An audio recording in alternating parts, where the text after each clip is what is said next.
नमस्कार, म पण्डित ज्योति सुब्रमण्यन। आज फेरि हजुरहरूको लागि पुरुषोत्तम महात्म्यको 13औं अध्याय लिएर उपस्थित भएको छु। अब ढिलासुस्ती नगरिकन हामी सिधै अध्यायतिर जाउँ। यस 13औं अध्यायमा अब नैमिषारण्य क्षेत्रमा ऋषिहरूले सुतजीसँग प्रश्न गर्नुहुन्छ। हे सुत, हे महादेव, हे बोल्ने बोलक्कडहरूमा श्रेष्ठ भक्ता सुतजी, पुरुषोत्तमको सेवा गर्नाले दृढ धनुवा राजाले कसरी असल राज्य अनि छोरा नाति पनातिहरू तथा पतिव्रता स्त्री पाए, अनि योगीहरूले पनि कठिनले पाइने त्यस्तो दुर्लभ त्यो भगवानको लोक वैकुण्ठ धाम अत्यन्त कसरी पाए।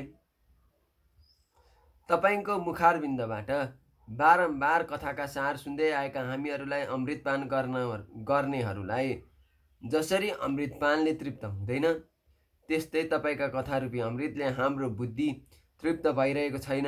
यसकारण यो अति पुरानो इतिहासलाई विस्तारपूर्वक बताउनुहोस्। हामीहरूको भाग्यको बलले नै ब्रह्माजीले तपाईँलाई देखाउनु भएको छ। अब सुतजीले आज्ञा गर्नुहुन्छ। हे मुनि हो, सनातन मुनि नारायणले यो पुरातन इतिहास नारदजीलाई भन्नुभएको थियो। उही इतिहास नै अहिले म तपाईँहरूलाई कहन्छु। मैले गुरुको मुखबाट सकल पाप नाश गर्ने राजा दृढ धनुवाको चरित्र जस्तो सुनेको छु, त्यस्तै त्यो सुनाउँछु। अब श्री नारायणले के भन्नुभयो त नारदलाई भन्दा श्री नारायणले आज्ञा गर्नुहुन्छ। हे ब्राह्मण नारद, तिमीलाई अब म गङ्गाले चाहिँ पवित्र पार्नेवाला पुरानो अति राम्रो ती राजाको कथा कहन्छु। लौ सुन। अघि कुनै समयमा हय देशका रक्षक चित्रधर्मा भन्ने नामले प्रसिद्ध भएका बुद्धिवान सत्य पराक्रमी अर्थात् अन्याय गर्दै नगर्ने श्रीमान धन धान्य सम्पन्न राजा थिए। उनैको दृढ धनुवा भन्ने नामले विख्यात भएका तेजस्वी छोरा थिए। त्यो छोरो सारा गुणगानले सम्पन्न भएको थियो। सधैँ साँचो बोल्ने र अत्यन्तै धर्मात्मा तथा पवित्र थियो। कानसम्म पुगेका लामा लामा ठुल्ठुला आँखा, चौडा चेप्टो छाती, मोटो मोटो पाखुरा भएका बडा तेजस्वी दृढ धनुवा आफ्ना गुण समूहका साथै बिस्तारै बिस्तारै बढे। अनि गुरुकुलमा गएर चतुर दृढ धनुवाले प्रसन्नतापूर्वक गाह्रो नमानिकन गुरुले एकैपल्ट भनिदिँदा मात्रै नै पाइने पहिले पढिसकेका शास्त्रहरूलाई झै सापसँग बुझेर व्याकरण आदि 6वटै वेदाङ्गका साथ 4 वेदहरू पढे।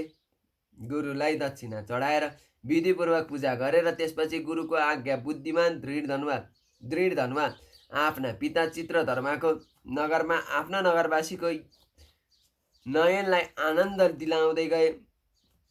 चित्रधर्म पनि त्यस पुत्रलाई देखेर अत्यन्तै हर्षमा प्राप्त भए। यदि छोरो जवान छ भने, सम्पूर्ण धर्म जान्नेवाला छ भने, प्रजाहरूको पालनमा सुरक्षामा सामर्थ्य छ भन्ने यसभन्दा बढेर यो सार शून्य संसारमा अरू आनन्द दिने वस्तु अरू केही पनि छैन भनेर राजाले भने। अब म ती 2 हात हुने अनि मुरली हातमा लिने एवं सधैँ प्रसन्नमुख रहने तथा शान्त रहने र भक्तहरूलाई अभय दिने श्री कृष्णचन्द्रजीको आराधना गर्दछु। किनकि अधिका ती ध्रुव, अम्बिरस, शर्याती, ययाति गरिएका राजाहरू तथा शिव, रन्तिदेव, शशबिन्दु, भगीरथ, भीष्म, विदुर, दुष्यन्त, भरत आदि र पृथु, उतानपद, प्रहलाद अनि विभीषण यी र अरू पनि धेरै राजाहरूले अनेक प्रकारका सुख भोगहरूलाई चटक्क त्यागेर अनित्य शरीरले पुरुषोत्तम भगवानको आराधना गरेर ध्रुव नित्य रहनेवाला वैकुण्ठ लोकमा प्राप्त भए। यसकारण मैले पनि अब यी स्वास्नी घर छोराछोरीहरूमा रहने स्नेहमय आसक्ति रूपी पासोलाई च्वाट्टै छिनाएर जङ्गलमा बसी हरिको सेवा भजन गर्नु योग्य छ। मनले यस्तो निश्चय गरेर सामर्थ्य भएको दृढ धनुवामा राज्यको भार सौंपेर आफू विरक्त भएर तुरुन्तै पुलह ऋषिको आश्रममा जाँदा भए। पुलहको आश्रममा गएर सम्पूर्ण कामनाहरूबाट आसक्ति हटाएर भोकभोकै रही निरन्तर मनले श्रीकृष्णलाई सम्झँदै तपस्या गर्न थाले।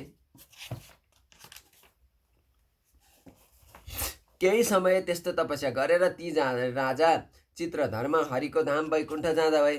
तब राजा दृढधनुवाले पनि आफ्ना पिता परमधाम गएको खबर सुन्दा भए। तब पिता परमधाम भएको समाचारले हर्ष र पिताको वियोगले उब्जेको शोक दुवैले युक्त भएका राजा दृढधनुवाले पितृभक्तिले विद्वान जनहरूको वचनमा रहेर बाबुको 10 गात्र क्रिया गरिदिए। त्यसपछि ती नित्यशास्त्रमा विशारद राजा दृढधनुवाले अत्यन्त राम्रो अति पवित्र त्यो पुष्करावर्त नामको नगरमा राज्य गर्न थाले। शील स्वभावशाली पृथ्वीमा रूपले अरूसँग तुलना गर्न नसकिने अनि राम्री गुण सुन्दरी नामकी बदर्भ राजकी छोरी ती राजाकी पत्नी थिइन्। ती गुण सुन्दरीले अत्यन्त राम्रा अत्यन्त चतुरा राम्रो बानी बेहोरा भएका 4 छोरा र सबै शुभ लक्षणले युक्त भएकी चारुमती नाम गरेकी एउटी छोरी पनि पाइन्। चित्रबाघ चित्रबाहु मणिमान र चित्रकुण्डल नाम भएका ती सबै अत्यन्त ज्ञानी अत्यन्त सुरा पनि आफ्ना छुट्टै नामले विख्यात भए।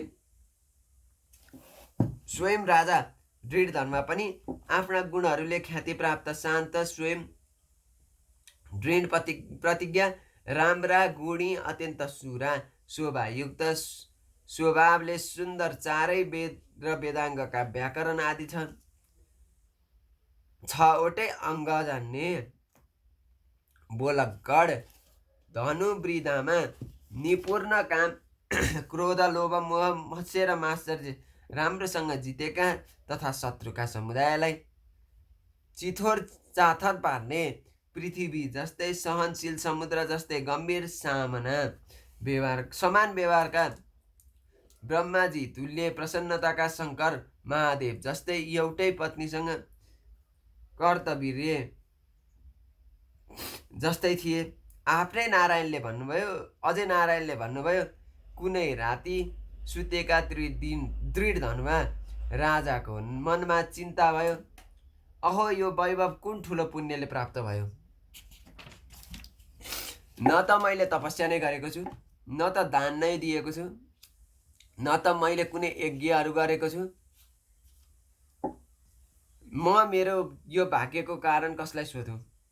यस्ता कुरा सोच्दै ती राजाको रात बित्यो। तब भोलिपल्ट प्रातःकाल ब्रह्म मुहुर्तमै उठेर विधिपूर्वक स्नान गरेर उदायन लागेका सूर्यको उपास्थान गरेर भगवानका स्वरूपहरूलाई पूजा गरेर ब्राह्मणहरूलाई विविध प्रकारका दानहरू दिएर तिनीहरूलाई नमस्कार गरेर घोडामा चढे। त्यसपछि शिकार खेल्ने इच्छाले तुरुन्तै वनमा गएर उहाँ धेरै नै मृगहरू बँदेलहरू चितुवाहरू बाघहरू अर्नाहरूलाई मार्दा भए। त्यतिकैमा त्यस जङ्गलमा दृढधनुवाले बाणले हानेको कुनै मृग बाणै सहित त्यो वनबाट ऊ वनबाट अर्को वन बुर्कुसी मार्दै भाग्यो। रगत चुहेको बाटोले गाहो पहिल्याउँदै राजा पनि त्यस मृगको पछि गए। यतिकैमा त्यो घाइते मृग कुनै झाडीमा पनि लुक्यो। राजा चाहिँ त्यस वनमा मृग खोज्दै भड्किरहे। यतिकैमा पलासले व्याकुल भएका ती राजाले त्यहाँ समुद्रको समान एउटा तलाउ देखे। तुरुन्तै त्यहाँ गएर प्रशस्त पानी पिएर त्यस तलाउको तीरमा आए अनि त्यहाँ घना छाया भएको बरको ठुलो रुख देखे। तब त्यस रुखको जरामा घोडालाई बाँधेर राजा पनि त्यहीँ बस्दा भए। त्यसै बेला त्यहाँ राजालाई मोहित पार्ने अनि कसैको बोलीसँग दाँच्न नसकिने अति सुरिलो स्वरमा मनुष्यको बोली बोल्दै अत्यन्त राम्रो कुनै सुगा पक्षी आयो। एक्लै बसिरहेका दृढधनुवा राजालाई सम्बोधन गरे र त्यो सुगाले एउटै अति राम्रो श्लोक बार बार पढ्यो भन्यो। यस पृथ्वी तलमा रहेको अत्यन्त धेरै सुख देखेर हे राजन, तिमी किन आत्माको चिन्तना गरेनौ भने तब कसरी यो संसार पारी पुगौला? सुगाले बार बार दोहोऱ्याई दृढ धनुवा राजाको सामुने यो एउटै श्लोक पढ्यो र भन्यो, पढ्दो भयो। त्यसको त्यस्तो वचन सुनेर राजा मुग्ध पनि भए, प्रसन्न पनि भए।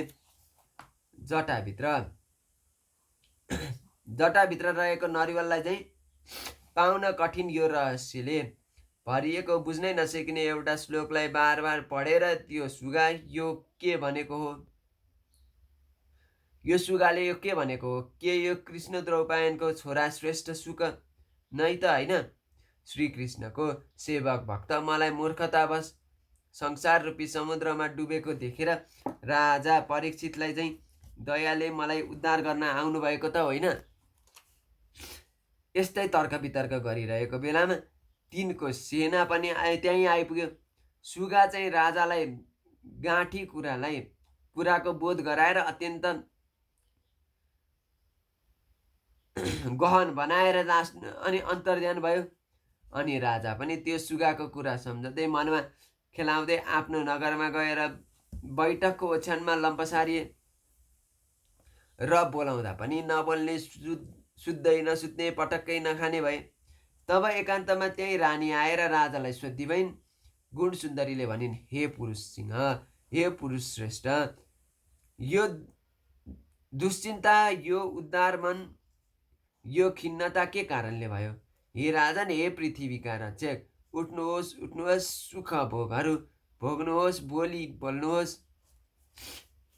यस्ता प्रकारले रानीले अनुनय विनय गर्दा पनि राजाले पटक्कै केही पनि बोलेन। देवताहरूले पनि बुझ्न नसकिने त्यो सुगाको साँचो वास्तविक वचन सम्झँदै घोत्लाइरहे। पतिको दुःखले अति पिरदै लामा लामा सास फेरेर खोइ खोइ गरे कि ती बिचरी रानीले पनि आफ्ना स्वामीको चिन्ताको उत्कट कारणलाई बुझ्न सकिन्।